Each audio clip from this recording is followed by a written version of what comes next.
حبيب علي زين العابدين حبيب النبي. Segenap hadirin hadirat yang dimuliakan oleh Allah, Assalamualaikum warahmatullahi taala wabarakatuh.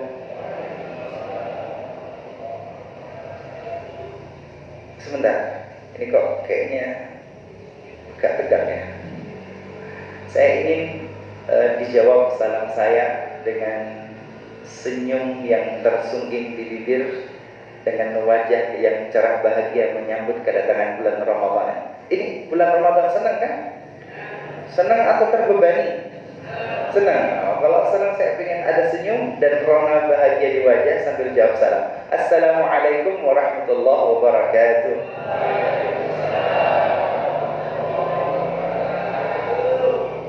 Baik, pertama disclaimer, permohonan maaf, mohon dibukakan pintu maaf seluas-luasnya bahwa pada pagi hari ini saya yang tentu secara usia jauh lebih muda dari seluruh bapak-bapak, ibu-ibu yang menjadi ayahanda dan ibunda saya, pagi hari ini harus berada duduk di atas singgasana yang begitu tinggi. Tentu kursi ini tidak mengagungkan, meninggikan derajat seseorang di hadapan Allah Subhanahu wa taala. Tidak pula pakaian, tidak pula aksesoris, tetapi yang memuliakan seseorang di hadapan Allah Subhanahu wa taala adalah at-taqwa. Tetapi yang kedua, karena kita adalah bangsa yang beradab, sehingga termasuk di antara adab ada memuliakan ilmu. Yang kedua, dengan sengaja Habib meminta layar screen agar kita bisa melihat literatur klasik Islam, bahwa kita umat Islam punya dunia akademik, kita punya literatur klasik Islam yang bejibun banyaknya kaya raya, kita punya sistem akademik, maka kita ada gelar-gelar akademik, ada disebut al-muhaddis seperti al-Imam al-Bukhari, Muslim, artinya guru besar dalam bidang hadis. Ada al-mufassir, guru besar dalam bidang tafsir, al-Imam al-Baghawi, Ibnu Katsir, al-Zamakhsyari dan lain sebagainya. Ada al-usuli, seorang pakar guru besar dalam ilmu usul, dasar-dasar ilmu hukum, seperti Imam Abu Zakaria Al-Ansari. Imam Syafi'i juga usuli, peletak pondasi pertama ilmu usul, pondasi hukum fikih, pondasi fundamental hukum. Ada al-faqih, al-faqih artinya seseorang guru besar dalam ilmu fikih, hukum Islam.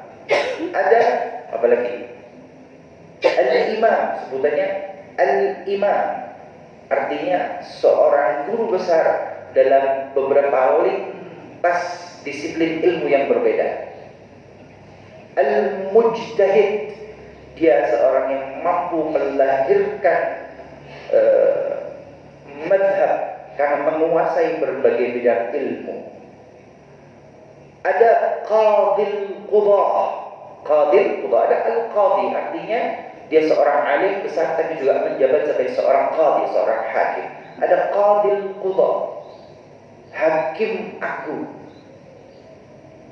Ini cuplikan-cuplikan bahwa sebetulnya kita punya dunia akademik, punya sistem akademik, kita punya literatur klasik Islam. Yang ini saya contohkan, saya perlihatkan. Ya, yang lagi saya berikan gambarannya ya. Dunia klasik Islam kita begitu luar biasa. Contoh ya, bahwa tidak ada satu buku, satu kitab itu dicetak dengan dalam masuk ke percetakan modern, kecuali hadirin hadirat itu ada sumber klasiknya. Sumber klasik yang bagaimana? Ada teks manuskripnya, ada teks manuskripnya. Saya ingin perlihatkan saja bahwa setiap buku yang dicetak dalam percetakan modern seperti ini sudah modern ya. Ini sudah pakai cetak. Tetapi tidaklah satu kitab masuk ke meja cetak kecuali dia ada sumber aslinya, ada makhtutotnya. Saya akan tunjukkan, cuplikan saja.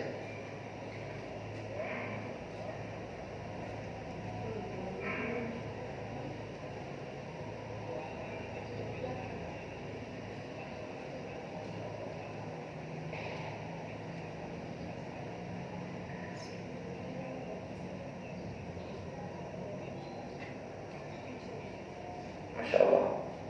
Ini tidaklah satu kitab dicetak ke dalam percetakan modern kecuali percetakan akan menemukan terlebih dahulu manuskrip aslinya mana. Ini manuskrip aslinya. Terbaca?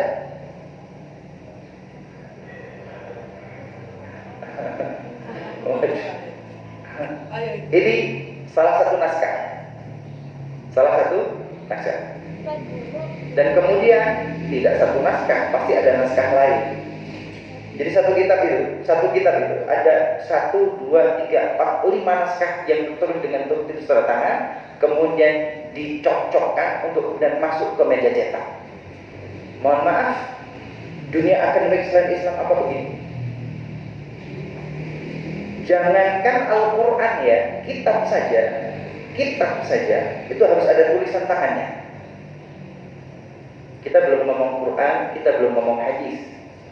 Tetapi kitab saja itu harus ada manuskripnya. Maka kemudian nih contohnya ada coretan tangan. Jadi sebetulnya kacau ya. Tetapi yang mungkin tidak rapi dan tidak kacau ternyata jadi kebanggaan. Kenapa? Dunia Islam punya karya akademik yang otentik. Tidak kitab dicetak dalam percetakan modern kecuali sebelum dicetak harus ditemukan naskah aslinya. Saya ingin memperkenalkan bahwa kita umat Islam punya dunia akademik Islam, punya literatur Islam, kita punya sistem akademik Islam. Yang pertama. Yang kedua, yang ingin Habib sampaikan, langsung kita membaca salah satu nasihat. Saya tidak akan berbicara tentang hukum karena nanti ada hal-hal yang menjadi diskusi tak kunjung selesai. Bahasa gampangnya sahur manuk. Jadi di grup itu isinya orang sahur manuk sampai capek, tiap tahun yang dibahas itu aja dan tidak selesai. Sudah biarkan. Saya akan berbicara tentang adab. Saya berbicara tentang akhlak, karena kita tidak kekurangan orang-orang yang pintar, cerdas dan pandai, tetapi tidak mudah menemukan orang yang beradab, orang yang berakhlak, orang yang bermoral di zaman ini. Baik. Qala al-muallif al-Imam Abdullah bin Ali bin Muhammad al-Haddad rahimahullah taala wa nafa'ana bihi wa bi 'ulumihi fid dharain ila an qala. Bapak Ibu ini kelihatan? Oke. Terlihat ya? Wa'lamu ma'asyiral ikhwan, ketahuilah wahai saudara-saudaraku, yassaranallahu wa iyyakum lil yusra. Semoga Allah Subhanahu wa taala memudahkan perjalanan ibadah puasa kita. Wajabnibnal usra, semoga Allah Subhanahu wa taala menjauhkan segala kesulitan. Ghafara lana fil akhirah wal ula, semoga Allah Subhanahu wa taala mengampuni kita semua di dunia sampai kelak di akhirat. Anna syahra Ramadan syahru aqimil qadri, ketahuilah sesungguhnya bulan Ramadan bulan yang agung dan mulia. Wal manzilah indallah wa inda rasulih, bulan yang punya kedudukan di sisi Allah dan di sisi Rasulnya. Wa huwa sayyidus syuhur, dan Ramadan itu adalah pemimpin bagi seluruh bulan-bulan yang lain. Oke. Maka kemudian orang di zaman sekarang punya ekspresi yang macam-macam untuk mengagungkan Ramadan. Ada yang ketika Ramadan datang, ia persiapkan segala peralatan ibadahnya, gitu ya. Sujadahnya disiapkan, mukenanya disiapkan, baju sholatnya disiapkan. Kenapa? Menyambut kedatangan Ramadan, tarhib biqudumi Ramadan. Ada yang nuansanya sosial, ketika Ramadan datang, dia kemudian berbagi makanan dengan tetangga kanan kiri. Ada yang berkumpul di masjid bersama-sama, masing-masing rumah membawa makanan yang dia miliki, kemudian berbagi sama di masjid. Kemarin saya hadir di salah satu wilayah yang secara finansial ekonomi menengah ke bawah, tetapi saya lihat saat itu kumpul bersama rich by heart, hatinya yang kaya. Yang mereka berpunya, yang mereka miliki sedikit, tetapi lebih banyak memberi. Ya, kalau di sini kan perumahan harusnya lebih, gitu ya, lebih ya harusnya lebih memberi. Mohon maaf, harta jabatan hanya akan menampakkan watak aslimu. Harta dan puasa akan menampakkan watak aslimu. Ketika dulu belum berharta, belum berpangkat, mungkin belum kelihatan, mungkin tersenyum dengan sesama, mungkin ramah. Ketika belum harta dan belum berkuasa. Tapi ketika berharta berkuasa, kok senyumnya hilang dan ramahnya hilang, muncul kesombongan, ketahuilah watak aslinya adalah sombong itu tadi. Ketika belum berpunya, ketika belum berkuasa, mungkin tidak mampu memberi. Belum mampu memberi. Tapi ketika sudah berkuasa dan berharta, sebetulnya mampu memberi, tapi kok sulit memberi, ketahuilah watak aslinya pelit. Dulu belum kelihatan pelit karena memang belum punya, sehingga akan kelihatan. Harta dan kekuasaan hanya menampakkan watak asli. Maka kalau dulu belum punya dan memberi, ketika berpunya dia pasti memberi. Kenapa? Watak aslinya memang dermawan. Perhatikan ya, harta dan kuasa hanya akan memperkuat dan menampakkan watak asli. Lanjut, ini kok sampai situ kenapa? Ekspresi menyambut kemuliaan bulan Ramadan. Intinya sama, memuliakan, mengagungkan, bahagia, senang dengan kedatangan bulan Ramadan. Tapi ekspresinya macam-macam. Baik. Kemudian wa huwa sayyidu syuhur. Faradallahu shiyamahu. Pertama, kenapa Ramadan menjadi agung dan mulia? Kenapa Ramadan menjadi pemimpin bagi seluruh bulan yang lainnya? Satu, faradallahu shiyamahu 'alal muslimin wa katabahu 'alaihim. Kenapa? Karena Allah Subhanahu wa ta'ala mewajibkan, menfardukan puasa kepada kaum muslimin. Jadi mulia karena Allah mewajibkan puasa pada bulan Ramadan. Satu. Yang kedua, anzalallahu kitabahu. Karena Allah menurunkan Al-Quran pada bulan Ramadan. Dua hal yang menjadi latar belakang kenapa Ramadan itu agung dan mulia. Karena agung dan mulia nanti banyak efeknya. Pertama, karena Allah mewajibkan puasa. Yang kedua, Allah menurunkan Al-Quran. Puasa. Faqala ta'ala, a'udhu billahi minasyaitanir rajim. Bismillahirrahmanirrahim. Ya ayyuhalladzina amanu kutiba alaikumus shiyam kama kutiba alal ladzina min qablikum la'allakum tattaqun. Al-Baqarah ayat 183. Tentang Al-Quran, syahrul Ramadan alladzi unzila fihil Quran. Bulan Ramadan yang di dalamnya Allah menurunkan Al-Quran.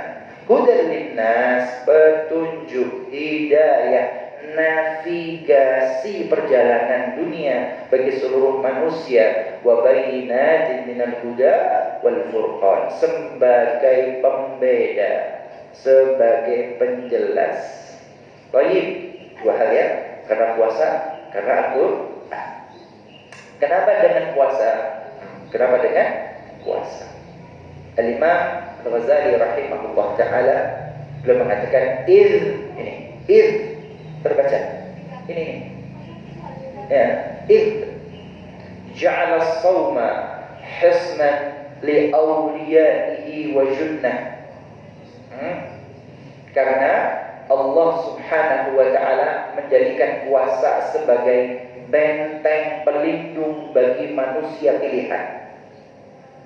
Yang bisa berpuasa adalah manusia pilihan. Yang bisa benar-benar puasa adalah manusia pilihan, karena Allah jadikan puasa sebagai benteng pelindung bagi manusia-manusia pilihannya. Kenapa? Wa'arrafahum anna wasilat syaitan ila qulubihim asy-syahawatul mustakannah.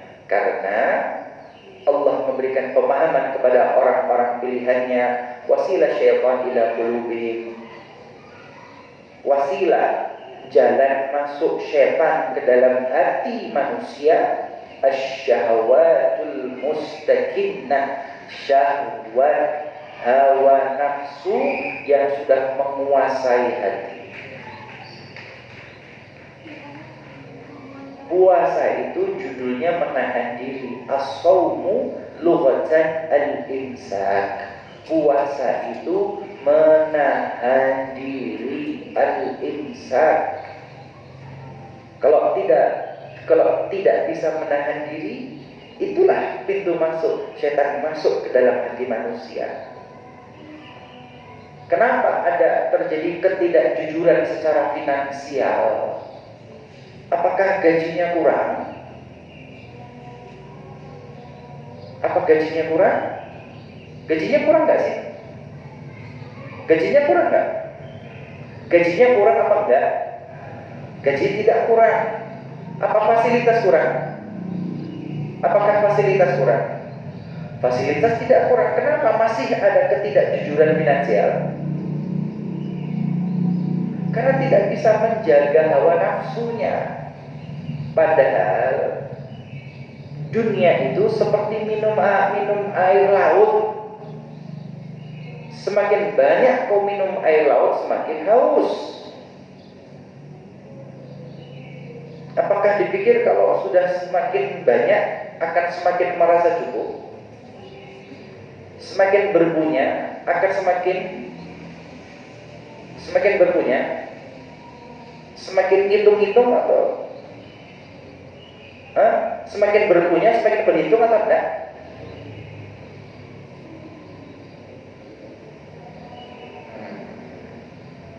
Betul. Dia ngomong betul nih, pasti ngitungnya belum terlalu banyak nih. Yes. Puasa itu as-shaumu wal imsak, menahan diri, menahan hawa nafsu. Menahan diri itulah yang Allah berikan kepada manusia, dan hanya manusia pilihan saja yang mampu menahan diri dan hawa nafsunya. Kalau gagal terhadap puasa, gagal menahan diri, menahan makan minum kok tidak mampu, menahan makan minum kok tidak mampu, apalagi menahan yang lainnya.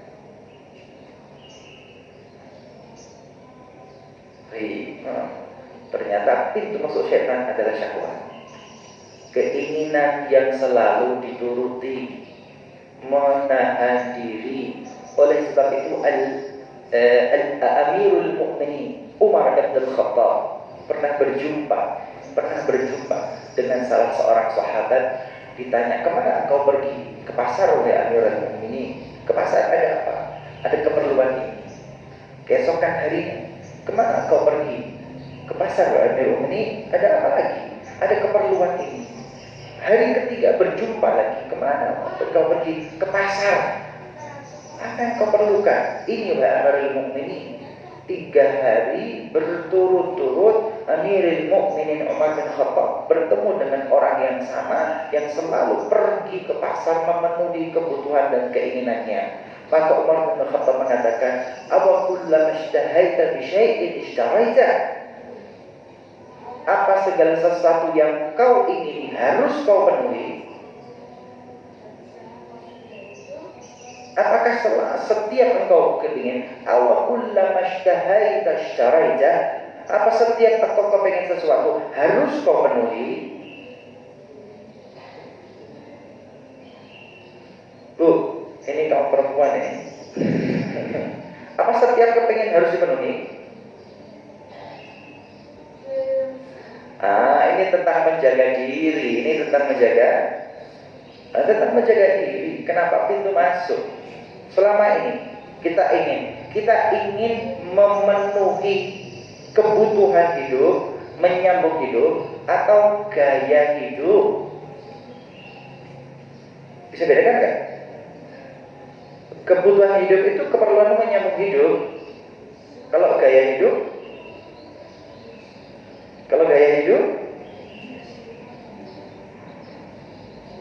hati-hati. Karena apapun yang kita terima kelak akan dipertanyakan oleh Allah Subhanahu wa ta'ala. Sahabat yang paling lama auditnya di hadapan Allah hari kiamat adalah sahabat Abdurrahman bin Auf. Sahabat ini, Abdurrahman bin Auf ini, yang hartanya selalu ia berikan di jalan Allah, yang tidak kurang apapun, yang beliau masuk al-ashrah al-mubashshirun bil jannah, 10 sahabat yang mendapatkan jaminan surga dari lisan mulia Nabi Muhammad sallallahu alaihi wasallam. Bagi kita, mohon maaf, kita kadang-kadang masuk bulan Ramadan, datang ke masjid hari pertama kedua, atribut-atribut Ramadan muncul, lantas merasa sudah paling surga. Baru ngaji sekali 2 kali, kenal hadis 1-2, kenal ayat 1-2, udah merasa paling surga. Lebih dari itu, kemudian menghakimi orang lainnya. Padahal hari penghakiman itu nanti hari kiamat. Sekarang di alam dunia, silahkan berbuat baik, silahkan berbuat buruk, malaikat mencatat. Yang berbuat buruk dan berbuat salah, Allah Ta'ala tidak menghakimi sekarang di dunia. Masih ada rentang waktu untuk kembali ke jalan Allah. Siru ilallah arjan wa mukassara. Berjalanlah ke Allah Subhanahu wa ta'ala, mendekatlah kepada Allah Subhanahu wa ta'ala, walaupun kau terpincang-pincang kakimu menunggu Allah, menunggu kedatanganmu.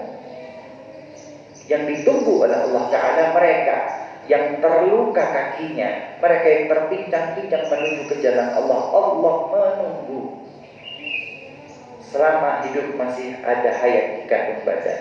Nah, kenapa manusia baru kemarin sore agak benar dikit menghakimi orang lain? Stop. Belum hari kiamat, jangan jadi Tuhan deh. Oke. Puasa menahan diri, menahan hawa nafsu. Karena pintu masuk setan adalah ketika seseorang tidak bisa menahan terhadap keinginannya. Awa kullama ishtahaita syai'in ishtaraita. Apa setiap kepengen harus kau penuhi? Belajarlah menahan. Yang kedua, Al-Quran. Syahrul Ramadan alladzi unzila fihi Al-Quran. Bulan Ramadan Allah Subhanahu wa ta'ala menurunkan Al-Quran. Faqawluhu ta'ala inna anzalnahu fi Lailatul Qadr wa ma adraka ma Lailatul Qadr. Lailatul Qadri khairum min alfi syahr. Kenapa Lailatul Qadri khairum min alfi syahr? Kenapa? Satu malam itu lebih baik dari 1000 bulan.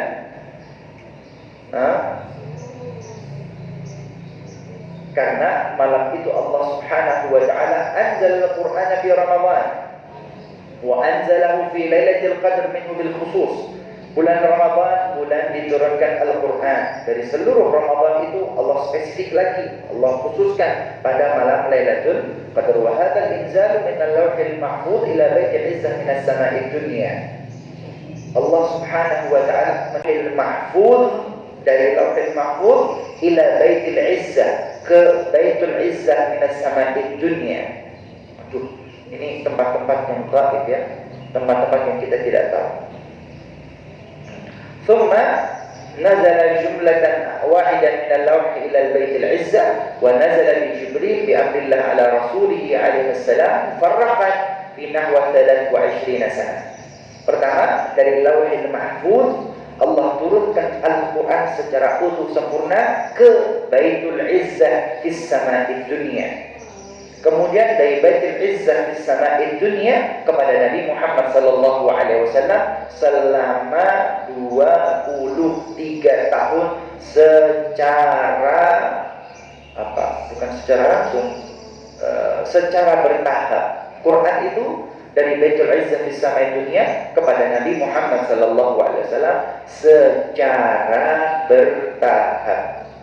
Diawali dengan Iqra bismi rabbikal ladzi khalaq, diakhiri dengan Al-yawma akmaltu lakum dinakum. Selama 23 tahun, 13 tahun di Makkah disebut surah Makkiyah, 10 tahun di Madinah surah Madaniyah. Surah Makkiyah adalah surat-surat yang diturunkan selama Rasulullah 13 tahun periode Makkah. Dan 10 tahun berikutnya Rasulullah berada di kota Madinah. Lain Makkah, lain Madinah, lain ladang, lain belalang, lain lubuk, lain ikannya, gitu ya. Maka Quran itu tidak lepas dari setting sosial. Karena di Mekah bertemu dengan orang-orang Quraisy Makkah, orang-orang yang mereka menyekutukan Allah, menyembah patung, menyembah berhala, Lata, Uzza, Manat, beberapa nama-nama berhala.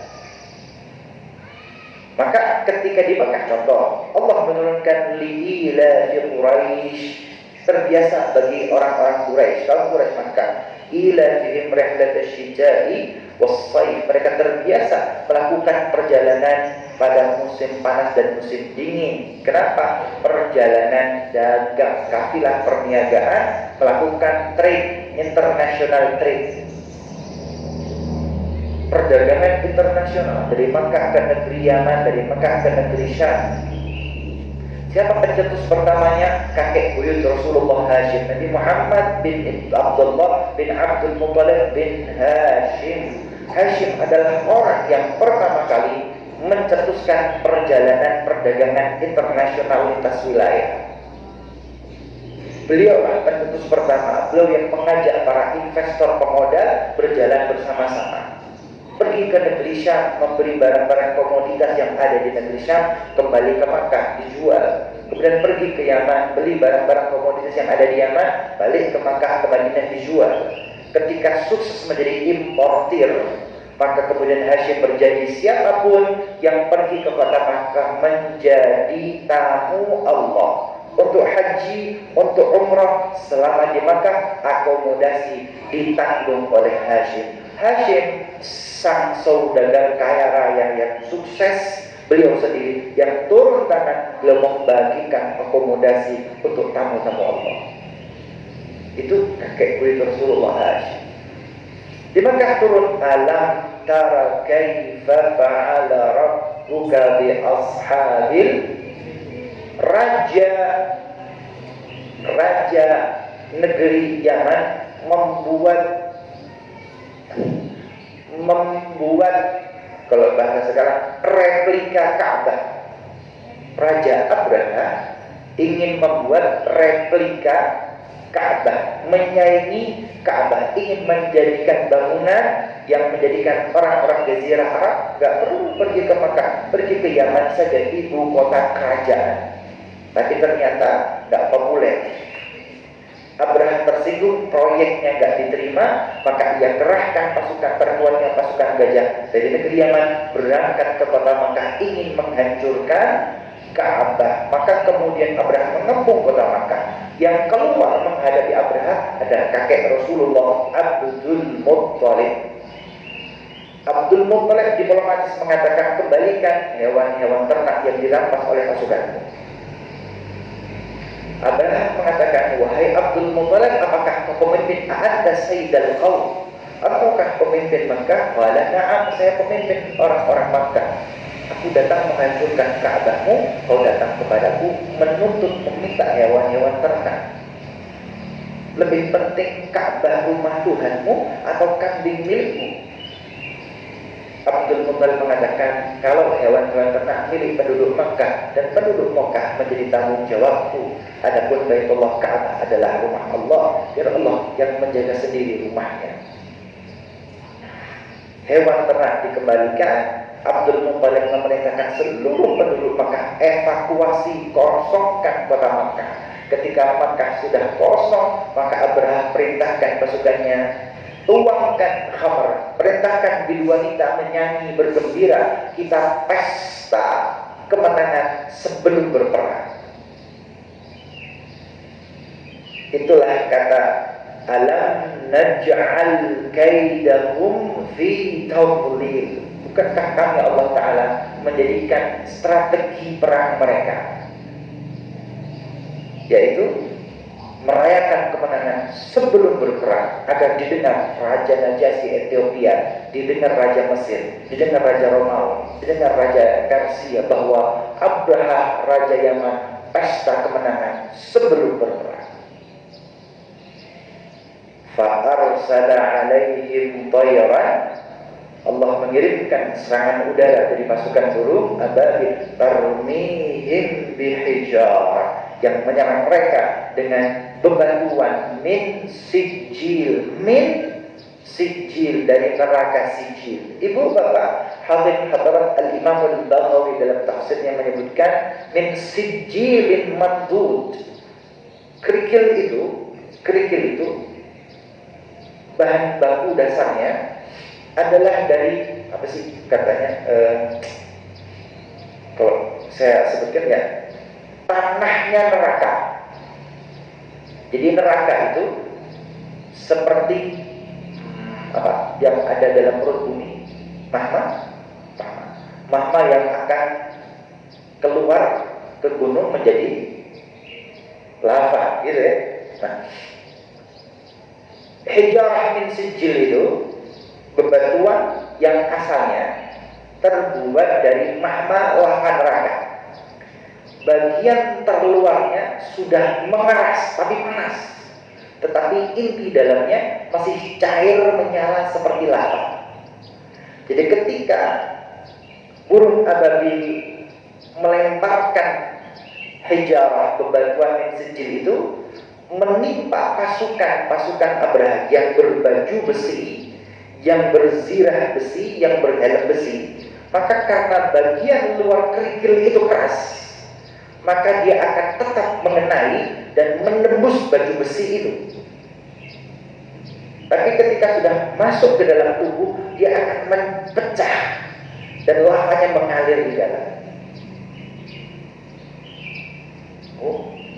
Ini teknologi militer dari Allah Subhanahu wa Ta'ala. Jadi pecah di dalam, bukan hanya masuk bagian terluar keras dan panas untuk menembus baju besi dan tameng-tameng itu, tapi ketika sudah masuk ke dalam tubuh, dia akan pecah dan lava yang di dalam itu akan meleleh. Kalau meleleh dalam menghancurkan seluruh tubuhnya. Faja'alahum ka'asfin, maka serangan itu menjadikan mereka lubang-lubang bolong seperti dedaunan yang dimakan ular. Ini cerita tak lepas dari kakek Rasulullah, Abdul Muttalib. Di Makkah Rasulullah berdakwah. Orang-orang Quraisy Makkah melakukan berbagai macam cara untuk menghentikan dakwah itu. Salah satunya ditawar, Ahmad, kalau kau ingin menjadi orang yang paling kaya di Mekah, kami kumpulkan harta kami. Kalau engkau menjadi penentu keputusan, tidak ada keputusan kecuali kami libatkan engkau wahai Muhammad. Kalau kau ingin punya istri yang paling cantik, kami kumpulkan gadis-gadis tercantik di Makkah. Tapi tolong hentikan dakwah. Lain waktu ada tawaran dari orang-orang Makkah. Hari ini kami beribadah menyembah Tuhanmu, besok gantian kau menyembah Tuhan kami. Gantian beribadah, toleransi beragama. Maka Allah turunkan, Qul ya ayyuhal, katakan wahai Muhammad kepada mereka orang-orang kafir yang ingkar kepada Allah Subhanahu wa taala, la a'budu ma ta'budun, saya tidak menyembah apa yang kalian sembah itu, sampai lakum dinukum waliyadin, bagi kalian agama sekalian, bagi saya agama saya. Jangan campur aduk atas nama toleransi. Ini contoh ayat surat yang turun selama di Makkah. Tapi ketika di Madinah lain lagi. Ketika di Madinah beda sejarah, beda orang-orang yang dihadapi oleh Rasulullah. Di Madinah itu ada orang-orang Arab beragama Islam, Muhajirin wal Ansar. Ada Arab-Arab yang masih beragama dengan agama nenek moyang. Juga ada Bani Israel, bangsa Israel, bukan bangsa Arab, yang beragama Nasrani, yang beragama Yahudi, berkitabkan Taurat, Injil, dan Zabur. Maka ketika di Madinah turun ayatnya beda, ya ayyuhan nas, wahai sekalian umat manusia, lintas agama, lintas etnis, lintas ras, seluruhnya manusia, ya ayyuhan nas. Kadang-kadang menyapa lebih spesifik, ya Bani Israel, wahai bangsa Israel. Kadang menyapa, ya ahlal kitab, wahai kalian yang berpegang teguh dengan kitab. Berpegang teguh dengan kitab suci. Karena di Mekah dulu nggak punya kitab suci, penyembah berhala. Dan di Mekah ada Taurat, ada Injil, ada Zabur. Kadang turun, ya ayyuhalladzina amanu. Kalau ya ayyuhalladzina amanu, orang-orang beriman, nanti perintah kutiba alaikumus shiyam. Ya ayyuhalladzina amanu, idza nudiya lis-salati min yaumil jumu'ati fas'au ila dzikrillah. Hadirin hadirat, ya ayyuhalladzina amanu kutiba alaikumus shiyam. Puasa itu Allah turunkan berarti di Madinah, bukan di Makkah, di Madinah. Kapan? Tahun kedua setelah Hijriah. Lah dulu di Mekah bagaimana? Enggak ada puasa Ramadan. Umur 40 tahun menjadi nabi, usia 51 tahun atau 10 tahun di Mekah jadi nabi, Isra Mi'raj, diwajibkan sholat 5 waktu, subuh, zuhur, asar, maghrib, isya. Jumatan belum ada Jumatan, hanya sholat 5 waktu aja. Usia 51 baru ada sholat 5 waktu.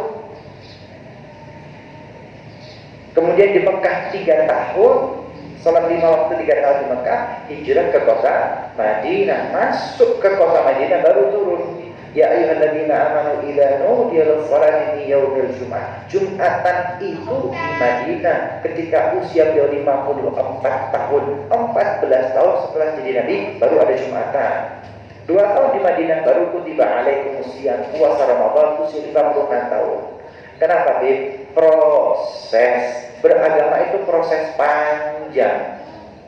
Ibadah itu skill, kemampuan yang harus diasah terus menerus.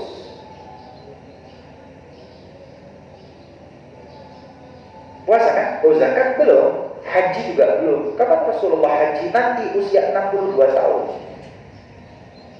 3 bulan sebelum beliau wafat, mengatakan, khudhu anni manasikakum, ambil dari aku manasik haji kalian, la'ani la'alqakum ba'da amikum hadza. Aku khawatir aku tidak berjumpa dengan kalian di tahun depan di musim haji ini. Dan benar, 3 bulan setelah haji Rasul wafat.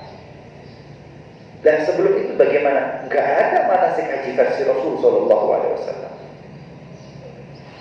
Yang ingin harus sampaikan, beragama Islam itu proses dan pembelajaran yang panjang dan lama. Sahabat itu selalu datang ke majlis Rasulullah, selalu belajar bersama Rasulullah, sholat di belakang Rasulullah, puasa bersama Rasulullah. Ada sesuatu bertanya kepada Rasulullah. yang membuat mereka hebat, mulia, menjadi orang-orang istimewa. Padahal Islamnya juga usia-usia lanjut, bukan dari kecil agama Islam, bukan dari kecil sholat, tapi usia-usia 40, 50, 60 baru kenal agama Islam. Tetapi konsistensi mendekat dengan Rasulullah itu yang membuat mereka mulia. Mereka datang kepada Rasulullah, Al-Quran diturunkan kepada Rasulullah, hadis dari Rasulullah. Belum datang ke sumbernya, mereka dekat dengan Rasulullah. Pertanyaannya, kita dekat gak dengan pewaris Rasulullah? Kita punya guru spiritual enggak? Kita dekat dengan ulama enggak? Kita memposisikan diri kita seperti sahabat yang menjadi murid Rasulullah, sampai ta'ata'na kepada Rasulullah atau enggak? Atau kita belajar agama dari potongan-potongan medsos? Kita belajar agama dari potongan-potongan televisi? Kita belajar agama Islam dari share-sharean grup? Kita tidak punya ulama, kita tidak punya guru spiritual yang dekat dengannya.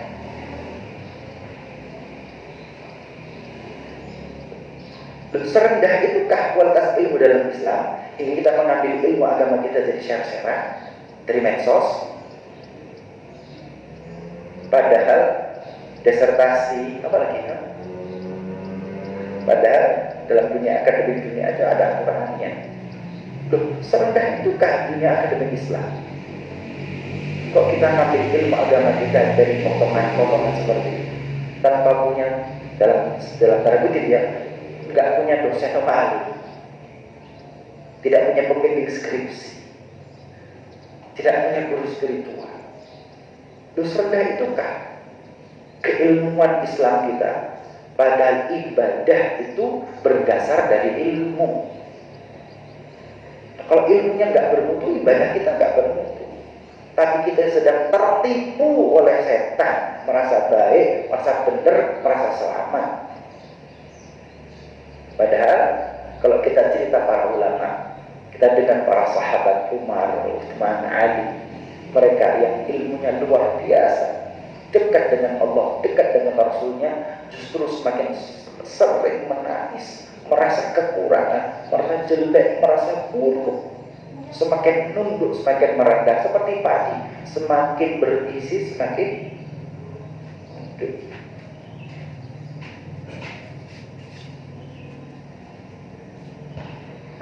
Refleksi hari pertama Ramadan. Tetapi alhamdulillah agama Islam ini proses. Untungnya sejarah Rasulullah tentang agama Islam itu proses. Al-Quran itu proses. Kewajiban ibadah, sholat 5 waktu, Jumatan, Ramadan, sampai zakat, sampai haji, proses. Lebih dari itu semua, Allah Ta'ala selalu menyerukan kepada kita, siru ilallah urjan wa mukassara, berjalanlah kepada Allah Subhanahu wa Ta'ala walaupun kakimu terluka, walaupun terseok-seok. Itu yang ditunggu oleh Allah Subhanahu wa Ta'ala. Ketahuilah Allah Ta'ala sangat sayang, sangat cinta kepada kita semua dengan segala kekurangan kita. Mari menuju kepada Allah di hari pertama bulan Ramadan. Satu, kedua, jangan pernah menghakimi siapapun, karena masing-masing dengan proses spiritualnya. Yang ketiga, ayo dekat dengan ulama, dekat dengan masyayikh, dekat dengan pewaris para nabi, dekatlah dengan mereka yang menjadi guru-guru spiritual, dekat. Ambil ilmu secara langsung dari mereka. Terakhir ini semoga nggak jadi kapok ya, ini kok pada kedip dong ini deh. ini semangat ya, semangat ya hari pertama bulan Ramadan. Semoga yang saya sampaikan pada pagi hari ini jadikan ilmu yang barokah. Bagus ya, kenapa dari sini? Takmirnya sengaja menjebak ini deh. Sudah dijebak, diingetin lagi. Ya, alhamdulillah, coba nggak diingetin kan lumayan ya, seger ini diingetin. Aduh, hukumnya apa? Harus ingetin nggak sih? Kelihatan gitu ya. Kelihatan ada orang lupa mau makan mau minum. Apakah wajib diingatkan? Wajib diingetin nggak? Ya, kalau hukum itu pasti khilaf. Ada mengatakan wajib diingatkan karena mempertahankan kebaikan puasanya. Ada mengatakan oh nggak wajib. Innama at'amahu wa saqahu rabbuh, itu sedang diberi makan oleh Tuhannya. Terima kasih sudah diingatkan dan terima kasih buat jebakannya ya. Ngaji puasa dikasih air.